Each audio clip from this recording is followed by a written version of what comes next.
another episode of SCFG Live, Science Club for Girls Live. I'm Hannah with Science Club for Girls, and that was Mr. Music with your theme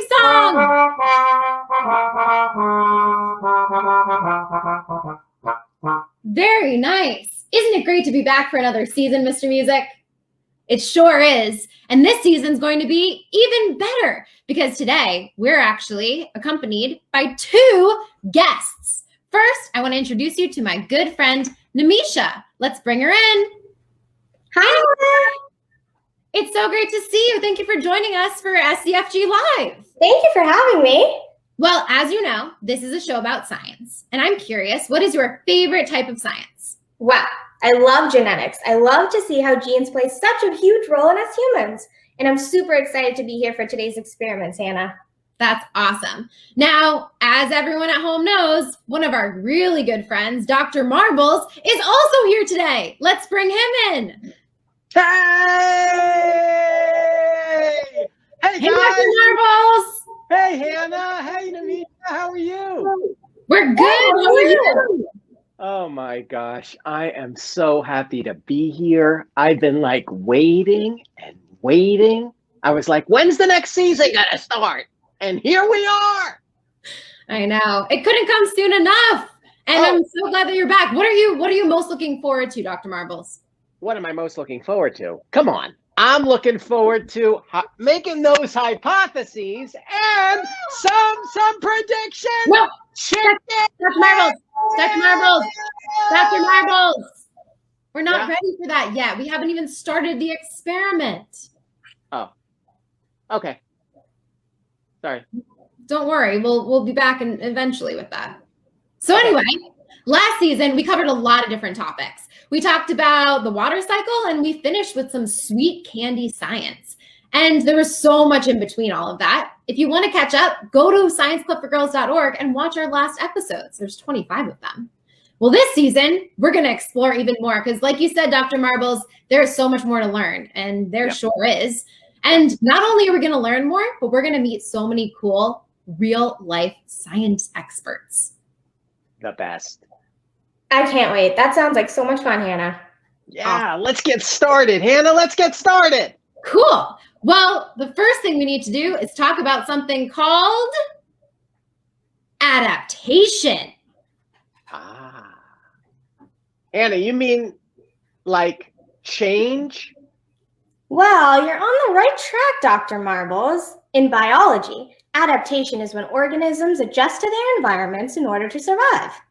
That's right, Nimisha. Organisms can adapt their bodies, like developing colors that camouflage them from predators, like this leaf-tailed gecko.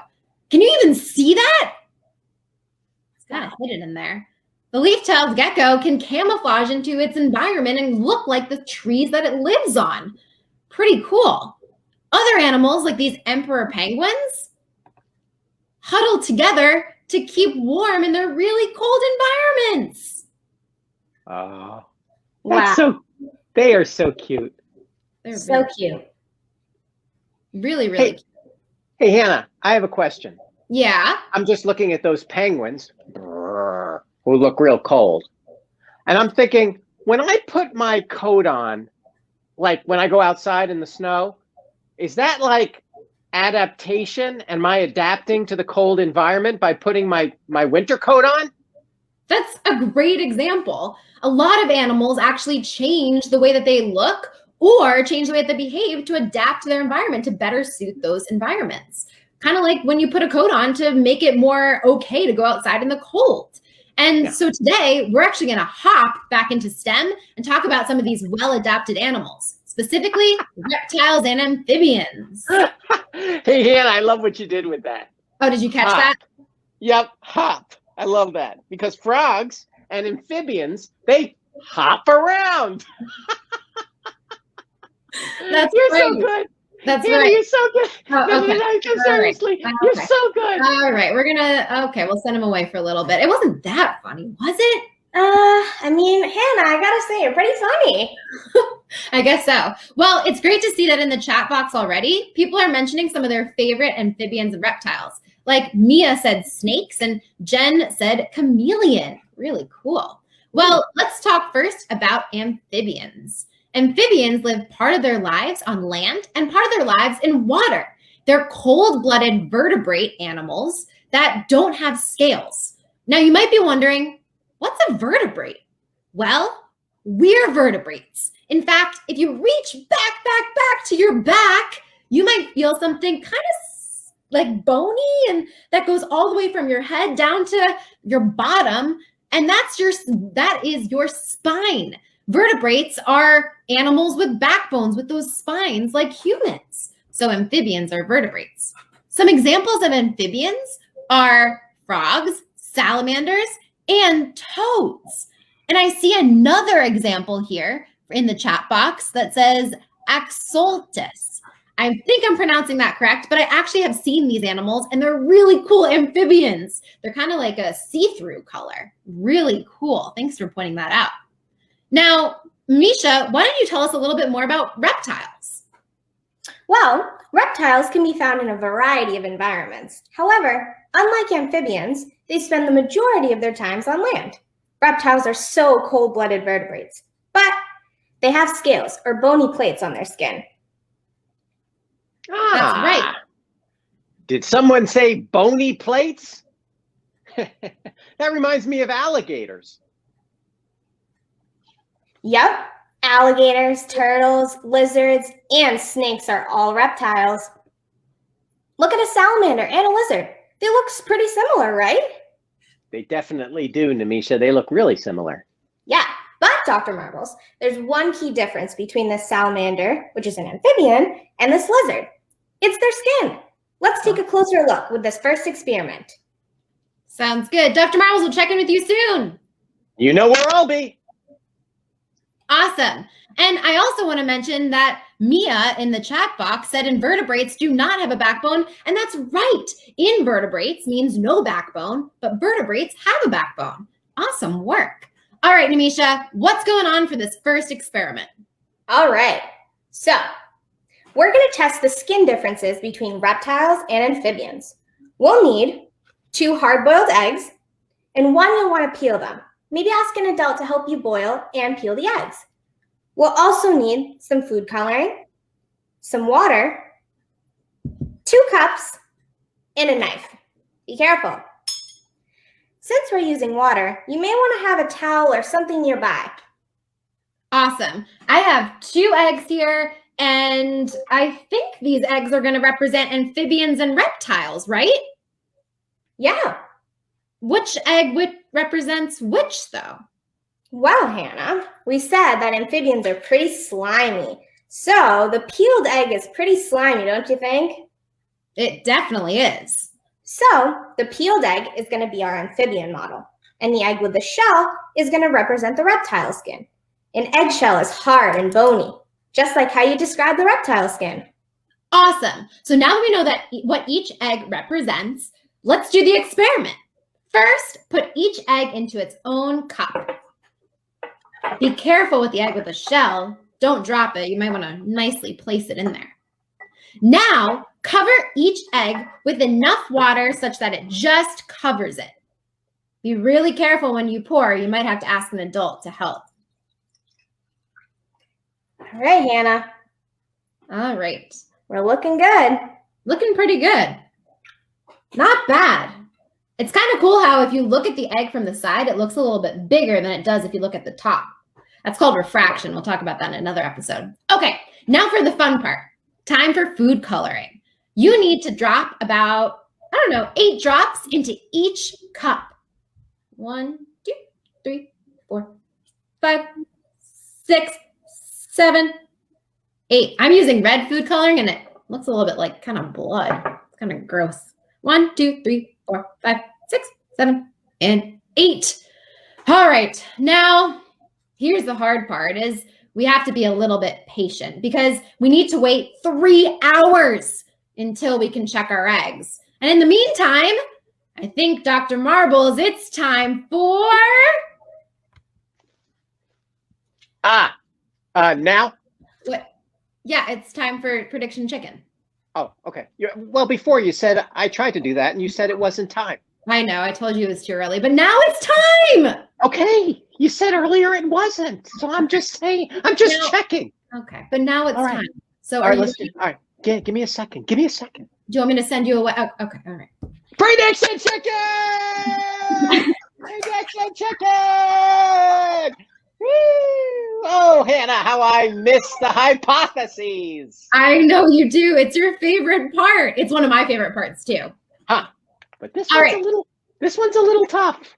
It is a little tough. What do you think is going to happen with the egg that represents the amphibian skin, the peeled egg, and the egg that represents the reptile skin, the not peeled egg, after we leave them in this colored water for 3 hours? Hey, Nimisha, tell me what you think of this. I'm thinking the one with the shell, that one's going to have more color. Why do I say that? I'm saying it because I think that the shell can absorb more of the food coloring. And so I think the one with the shell is going to have more color. Okay. That's if you're at home watching, make sure you write your hypothesis in the chat box. What do you think is going to happen to our eggs? Very interesting. I'll tell you why I'm thinking that, because I know sometimes people, they dye eggs on Easter. And when they do that, they dye eggs with the shell on, and those eggs can be pretty beautiful. They pick up all sorts of color. So, yep, I'm going to say the one with the shell. Okay. Should we take a look and see what happened? Definitely. Awesome. Nimisha, show us. Let's find out. All right. So here's a batch of eggs that I put in the dyed water 3 hours ago. So I'm going to take out our reptile skin egg. Remember, that's the one with the shell. So that's going to be this one right here. So grab a spoon maybe. Let's see. We're going to get a little messy in here. Maybe you can just reach my hand into there. Messy science is good, don't you think, Hannah? It's great. And that's why it's good to have a towel nearby, like you already said, Nimisha. Definitely. Wow. All right. Look at that. Whoa. Can you hold it a little closer? Sure. Yeah. Hey, Nimisha, that one looks like pretty pale. Curious, what about the amphibian one? Let's take a look, Dr. Marbles. All right, let's reach in again. Ooh. Whoa. Look at that. Let's take a closer look here. Look at that. That's so cool. Actually, I did the same thing, Nimisha, and look at mine. It's basically all blue. Oh my gosh, Hannah. Actually, so blue, the green screen is thinking it's part of the green screen. Like bluish green. Very cool. Huh. So was I wrong? Let's see. In the comments, was Dr. Marble wrong or right? What do we think? I also want to point out that Gianna in the comments thought that the same thing was going to happen, Dr. Marbles, because she thought about Easter and she thought that the one with the shell would turn really bright colors. Yes. But what ended up happening? Well, the one without the shell, the amphibian one, looks like it's darker. It's got more color. Yeah. In fact, Nimisha, do you mind cutting the amphibian one open and let's see what it looks like on the inside? Yeah, let's see. Let's see the ring that it created. Ooh. Am I the only one getting hungry? Look at that. I know. I'm kind of in the mood for eggs. Oh, look, it has like a ring of green around the inside. Yeah. Interesting. In fact, take a look at mine. I'm peeling the reptile egg and there's not a single bit of color that got through. It's all white. The shell protected the egg from any of that water going in. Interesting. Well, it seems like the shell prevents the egg from absorbing the color in the water. Amphibians have what's called porous skin. And porous means full of holes. It's kind of like, where'd that sponge go? It's kind of like the sponge. The sponge has so many holes in it, we can say that it's porous. And these holes allow for water to pass through. In fact, when I drop a sponge in a bowl of water, it's able to soak up that water because of those holes. And it seems like the egg that did not have a shell allowed the water to pass through. It was porous. Now, the egg with a shell represents that hard, scaly skin that reptiles have, like we were talking about before. Now, why could this hard, scaly skin be helpful or an adaptation for these reptiles? Well, let's think about where reptiles live. Reptiles live in really hot and dry areas. There's not much water. So any water that they do have inside of them, they want to keep in there and prevent it from coming out. And so that hard, scaly skin prevents that from happening so that they can stay hydrated and full of water. In fact, scientists think that about 280 million years ago, reptiles started to live on land. Before that, the ancestors of reptiles probably lived in the water. But once they moved to land, they needed to adapt to that drier environment. Thus, they got this hard and scaly skin to prevent them from drying out.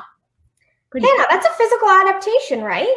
That's because the body of the reptiles changed? That's exactly right. It is a physical adaptation because they're physically changing. Hey, Hannah, Nimisha, I got one. Listen to this. Okay. That is riveting. Rivet, rivet, rivet, rivet. That's a good one, Dr. Marbles. Because that's the sound of frog. Yeah. Okay. Nimisha, Right. did you hear what I said? Yes, I did. And I like said that one. Yeah, I said it was riveting. All right, Dr. Marbles, it's time for a second experiment, so you can go laugh on your own, and we'll bring you back later. Okay. All right, anyway, let's get started with our second experiment because I want to now take a closer look at this amphibian skin. So tell us what we need for our second experiment, Nimisha. Okay, so let's get started. So for this experiment, you're going to want a plate here. Okay, you're going to want a cup of water. And then you're going to want maybe some newspaper because we're going to make some really beautiful drawings, Hannah. So That sounds good. it's easier to maybe draw on something here.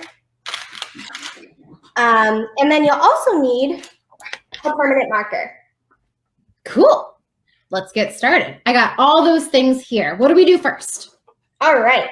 So the first thing that you're going to do is draw an amphibian on one half. So you're going to take your paper towel and you're going to fold it in half.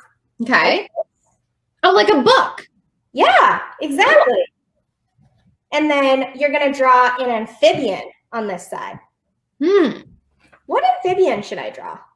I don't know. Maybe we should bring in Dr. Marbles and see if he has a suggestion.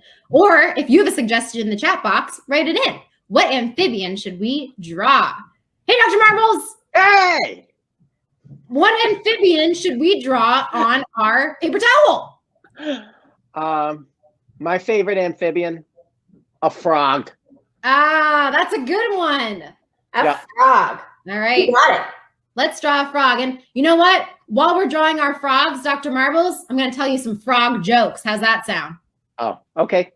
All right. Let's see. At home while you're drawing, let's listen to these jokes. Hey, guys, make sure that your pictures are unfrog-gettable. More frog jokes, Dr. Marbles. Oh, it's so good to be back. That's pretty good. That is pretty good. Now, I know that, let's see, Eleanor wants us to draw an axioltis. And so I'll do that.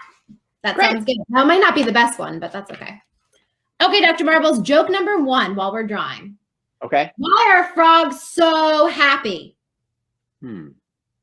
Why are frogs so happy? Why? Because they eat whatever bugs them. Oh my gosh. Oh, it's pretty good. Okay, next one. Yeah. Do you have one, Nimisha? I do. Tell us. Yeah. Okay. How does a frog feel when he has a broken leg? How does a frog feel when he has a broken leg, Nimisha? I don't know. How about unhappy? Because it's like unhappy, but it's happy. Oh my Exactly. Oh, I feel like you have one more. I do have one more, and I think that should give everyone enough time to finish their drawings. And that joke is, Yeah. What's green? Oh, wait. Hold What's on. green? I forgot. That wasn't a good one. What is a frog's? Nope. Oh, this is good. What did the frog order at McDonald's? Huh. What did the frog order at McDonald's? I don't know. French fries and a Diet Coke. Ah! These are the most mediocre frog jokes. I know. They're so good. All right, They're Dr. Marvel, we'll bring you back soon. Okay. We just bring him in for the jokes. All right, Nimisha, I finished. Oh, wait, I do know that this Axioltus has these cool things on its head. So let me do that really quick. Ooh. Did you finish your frog? I did. Are you excited to see it? I am excited to see it. All right. Here we go. What do you think? Whoa! That is pretty unfrog-edible. All right, Eleanor, what do you think of this one? Ooh. It's not bad. It's okay. Okay, what do we do next? I have my drawing on the front of my book. Okay. So like you folded, now you're going to fold the paper towel like you did in Okay. half. Okay. And on the other side of the paper towel, you're going to outline the amphibian that you just drew. Again, try to keep it pressed, the paper towel. It should outline for you. And really get in there. Perfect. Awesome, Hannah. That looks great. And what you're going to do on this amphibian is you're going to color it in. Ooh, okay. Let's take some time to color. That sounds good. Also, thank you, Eleanor. She does think my drawing's pretty good. And Gianna, oh my God, Gianna, that's a funny joke. Gianna thought of what do frogs get at McDonald's? Buggets, like bug nuggets. That's really good, Gianna. I'm very impressed. If you have any frog jokes at home, write them in the comments. I can't wait to see. Also, Meg, thank you for also saying my drawing is okay. All right. Yeah, speaking of animals, what's your favorite animal? Oh, that's a good question. Are we limiting it to reptiles and amphibians, or are we opening it up to the whole animal kingdom? Let's do the whole animal kingdom. I love animals way too much. My favorite animal is definitely a dolphin then. Ooh, I like that. Have you seen dolphins before? I have actually seen them only once, Ooh. but I do love them. I think they're so pretty, and I love to swim. So I think dolphins are like my spirit animal because they're always swimming. What about you, Nisha? I love that. I think I really like koala bears. Ooh, I just think that they're the cutest little things ever. they are super cute. And they're really fluffy. That's yeah, they're definitely fluffy. Let's see what's going on in the chat. We have Eleanor says, oh, it's not Eleanor. Aquachu, what's your name, Aquachu? Aquachu's favorite animal is wolf. Very cool. Ooh. Gianna, what is a frog's favorite game? I don't know. What's a frog's favorite game, Gianna? You got to tell us. Also, Mia's favorite animal is a bird. Very cool. What type Well, of we're waiting on Gianna's answer. I did finish coloring. Ooh, awesome. Oh, Leah. Hey, Leah. Leah's favorite animal is, Leah said dolphins are cute. Oh, very good, Gianna. What's a frog's favorite game? Croquet. I get it. Like Love croquet. that. Yeah. Very good. All right. Now what do we do? I got my drawing. It's blank on the front and it's colored on the inside. All right. So now what we're going to do is we're going to pour some water onto the plate that we have. Okay. All right. So let's take some water. Wow. I'm surprised I got that in there. Sometimes it spills outside, you know? All right. I got it. Water on the plate. All righty. So before we actually do this activity / experiment, what do you think is going to happen when I place this paper towel on the water, Hannah? Well, I know that I usually use paper towels to kind of wipe up water that spills. I know that it does a good job of absorbing that water. And so I'm thinking that the same thing's going to happen when I put this paper towel into a puddle of water. But I'm wondering how, what's going to happen with the colors? I don't know. Ooh, let's find out. So now let's set the paper towel on the plate. Cool. Like this, you're going to take your paper towel and you're going to dunk it in there. Whoa! Look at that. It immediately turned colors. And yes, Gianna, that was a hypothesis. Oh my gosh, that's insane. Oh my gosh, I love it. Whoa! There was no color on the front. Oh wait, now it's kind of getting all yucky. But there were no colors on the front, and now there's colors. And Hannah, if you kind of turn it around, look, it's colors everywhere. Oh my gosh! Everything absorbed that water. Let's talk a little bit about what exactly happened here. This is an example of what's called absorption. Absorption occurs when one material soaks up another, like energy or liquid or another substance. Like that porous sponge we were talking about. Exactly. It's just like that sponge. And this is kind of how amphibian skin works. Unlike that hard, non-porous reptile skin, amphibian skin is permeable. It has holes and it allows for absorption. And that's actually how amphibians breathe, which is really cool. Their skin allows them to absorb oxygen and release carbon dioxide. You might know that we breathe in oxygen and release carbon dioxide through our mouth and nose, but amphibians do this through their skin. We learned that amphibians live in both water and land. It seems like an adaptation so that they can survive in both wet and dry environments. Another physical adaptation, Hannah. That's right. And why they look similar, amphibians and reptiles, they have really different adaptations because of their environments. Wet, porous skin on salamanders and frogs so they can breathe in their wet environment, while hard, scaly skin on snakes and lizards so they can keep water inside of them in their hot and dry environments. Let's check in with Dr. Marbles because he always has a great reflection at the end, and I'm curious to hear what he has to say. Ooh. Hey, Dr. Marbles. Wow, first of all, those drawings were fantastic. They were frog-tastic. Thank you. Thank you. And it was neat to see how they were the porous as well and how all the color started to change. Really interesting. Well, I'll tell you guys, what I think strikes me the most from today is when you look at how reptiles and amphibians, how they are sort of part of their environment. They had to change, they had to adapt to be able to survive in their environment. And so there's kind of this incredible relationship between animals and the environments that they live in. It's almost like one big organism, the animal and the environment. And it makes me wonder what happens when environments change and how do animals like reptiles and amphibians adapt. So like, for example, like pollution or changes the environment or climate change. Like what will happen to amphibians and reptiles and how will they change to be in harmony with their environment? I know they will, but how will they do it? And even how about us? How are we in harmony with our environments and with the places that we live? Well, just makes me wonder. Really incredible session. Thanks. And that's a great point, Dr. Marbles.